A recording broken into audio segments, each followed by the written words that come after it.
Oi moçada, tudo bem? Meu nome é Alessandro, sou professor de Biologia e vou propor para vocês o tema células-tronco. Vamos lá? Bom, para começar, o que a gente tem que saber sobre célula-tronco? O que são células-tronco? Eu gosto muito da palavra, da expressão célula-tronco, porque quando você pensa em tronco, você se remete a uma árvore, você percebe que do tronco você tem várias possibilidades, você pode seguir vários caminhos, passar por vários galhos. Então a ideia de célula-tronco é essa. A célula-tronco é uma célula que pode se transformar em qualquer tipo celular no corpo, pode se multiplicar e dar origem a qualquer tipo de tecido. Quando a gente diz célula-tronco, normalmente já vem agregada a palavra embrionárias. Então a nossa tendência é imaginar que só existem células-tronco embrionárias. Ok, um dos tipos de células-tronco são as células-tronco embrionárias, mas também existem células-tronco adultas. No nosso corpo, vários tecidos têm essas células. Tanto essas células-tronco adultas quanto as células-tronco embrionárias podem ser utilizadas para originar novos tecidos. Mas existe uma diferença básica entre elas. As células-tronco embrionárias, elas têm capacidade de se converter em qualquer tecido do corpo humano.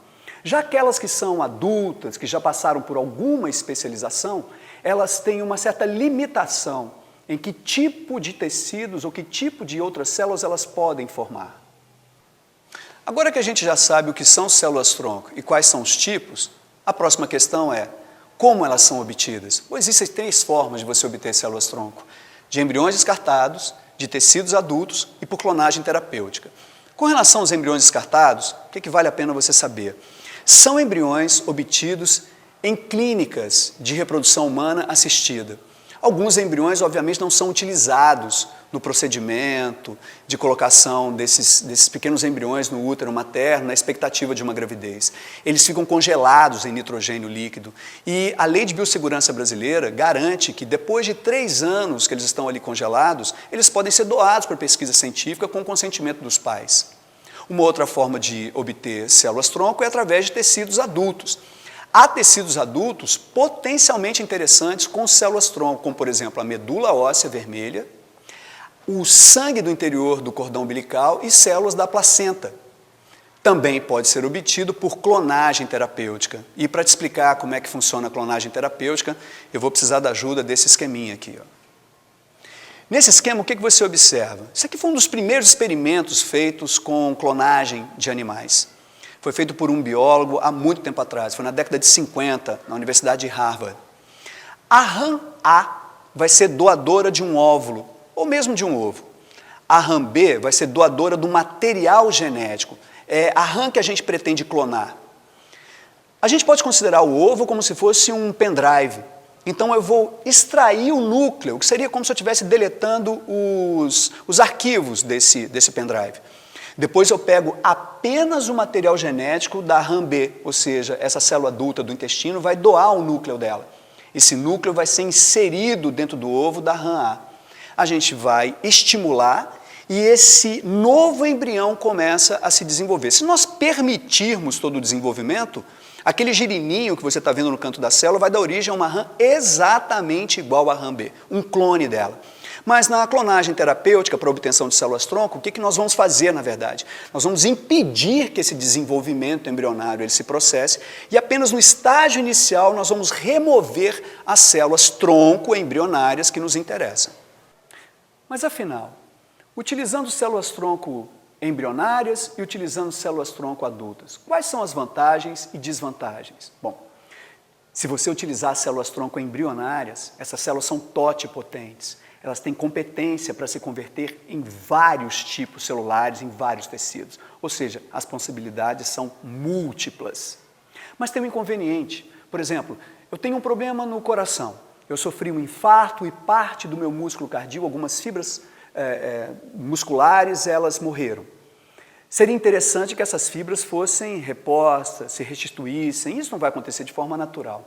Então, a injeção, a colocação ali de células-tronco embrionárias seria uma ideia interessante, porque essas células poderiam se converter, se transformar nessas fibras musculares e o meu coração, então, regenerar. Até aí a ideia é fantástica, mas tem um inconveniente. Como essas células não são minhas, elas poderão ser rejeitadas pelo meu sistema de defesa. Meu sistema de defesa pode perceber que, não sendo minhas, elas podem então ser ruins, elas podem me prejudicar, e eles rapidamente vão desenvolver um processo ali de rejeição. Se eu estivesse utilizando células-tronco adultas, esse problema da rejeição seria sanado, porque quem está doando essas células-tronco adultas? Eu mesmo. Células da minha medula óssea, por exemplo, poderiam ser utilizadas, colocadas no meu coração e haveria uma expectativa menor de recuperação. Mas se essa recuperação ocorresse, rejeição zero. Por quê? Porque elas foram retiradas de mim mesmo. Eu doei as células para mim mesmo. Minhas células não serão consideradas estranhas. Entenderam? Vocês devem ter percebido que a obtenção de células-tronco embrionárias, através de embriões descartados ou através daquele embrião que nós produzimos por clonagem terapêutica, esbarra numa questão ética. Afinal de contas, estamos lidando com células de seres humanos. Então, o ideal seria a utilização de células-tronco adultas. Pois é, mas ao utilizar células-tronco adultas, a gente tem um outro problema. Ela é uma célula com uma certa limitação quanto ao que ela pode dar origem. Elas são chamadas, inclusive, de pluripotentes e não de totipotentes. Como resolver esse impasse? Há cerca de 40 anos atrás, um japonesinho chamado Yanamada, ele começou a estudar a possibilidade de pegarmos células-tronco adultas e, no laboratório, irmos reduzindo essa diferenciação, desdiferenciando, essa é a palavra, diferenciar ao contrário, fazendo ela se transformar numa espécie de célula embrionária. É como se você conversasse com a célula e explicasse para ela que você quer que ela voltasse aos estágios iniciais. Essa técnica, que já tem 40 anos que ele vem desenvolvendo, deu origem a um prêmio Nobel de Medicina de 2012. Yanamada recebeu o prêmio Nobel de Medicina por causa dessa técnica.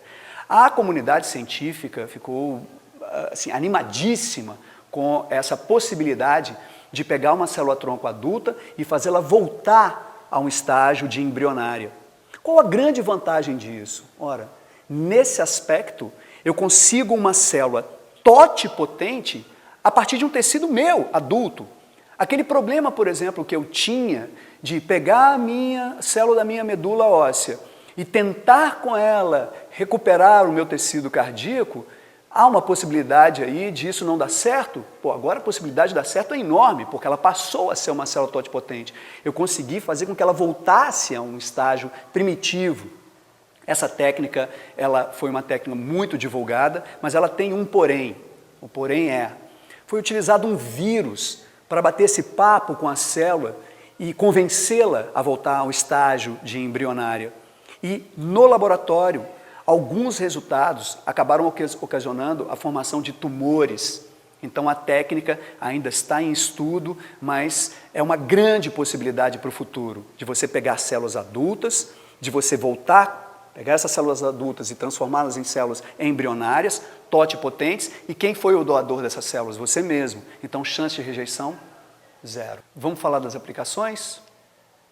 Terapia celular e modelagem de doenças. Quanto à terapia celular, eu já te contei, é aquela história do meu coração e utilização de células-tronco.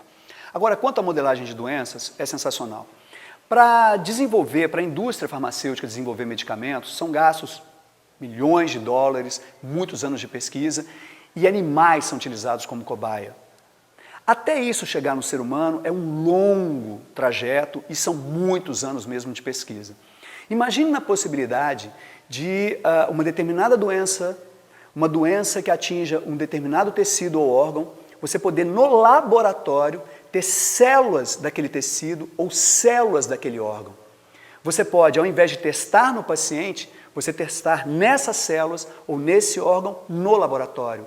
Você usa as drogas e você analisa os resultados. E em função disso, você consegue desenvolver muito mais rapidamente a droga. A sua referência não é um animal utilizando a medicação, mas sim células de seres humanos, só que células de seres humanos que foram obtidas através de um processo de clonagem, ou seja, através do processo de células-tronco que foram diferenciadas num tecido específico ou num órgão que vai passar pelo tratamento com essa substância. Bom, agora você pode estar se perguntando, como é que isso cai na prova do vestibular, né? Então vamos lá, vamos treinar? Olha essa questão aqui.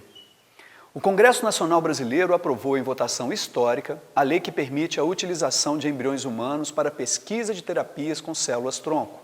Alguns pesquisadores brasileiros já vinham utilizando células-tronco de adultos para a recuperação de tecidos em pacientes com lesões cardíacas, distrofias musculares esqueléticas e mesmo algumas lesões de tecido nervoso. Mas, diferentes das células-tronco embrionárias, que podem se transformar em qualquer tipo celular e com maior taxa de multiplicação, as células-tronco retiradas de adultos só se diferenciam em alguns tipos celulares específicos. A esse respeito, é correto afirmar. Vamos para a letra A. Em um mesmo indivíduo, as células-tronco adultas apresentam genoma diferente das células-tronco de origem embrionária. Na verdade, esse é um conceito biológico completamente equivocado.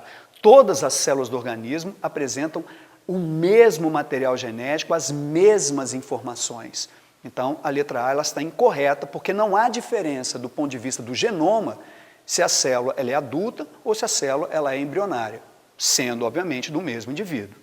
A letra B diz assim: não é possível a utilização de células já diferenciadas para a produção de um embrião. Ora, não existem as células-tronco adultas? Elas são células-tronco, são diferenciadas e são utilizadas perfeitamente nas terapias. Então, a letra B está incorreta. A letra C. As células-tronco de adulto só se diferenciam em tecidos de origem endodérmica. Aí, na verdade, a intenção do professor que elaborou foi te confundir. Não existe restrição alguma. Uma célula-tronco ela é perfeitamente capaz de se diferenciar em outros tipos celulares, independente dessa origem embriológica. Já a letra D diz o seguinte: células-tronco de adultos já apresentam algum grau de diferenciação, enquanto as embrionárias são totipotentes. O que está sendo dito na letra D é uma expressão completamente correta, exatamente dentro daquilo que nós estudamos. Então a gente finaliza essa questão marcando a letra D como correta. Ok? Tranquilo? Bom, moçada, é isso. Finalizando a nossa aula sobre células-tronco, eu me despeço, desejo a vocês muito sucesso na prova do Enem e peguei da internet recentemente uma notícia sensacional a respeito de célula-tronco que eu quero compartilhar com vocês. Olha isso aqui. Como é que está seu inglês? Células-tronco sendo utilizadas para reverter calvície. Eu tenho interesse pessoal nisso aí. Grande abraço e até a próxima.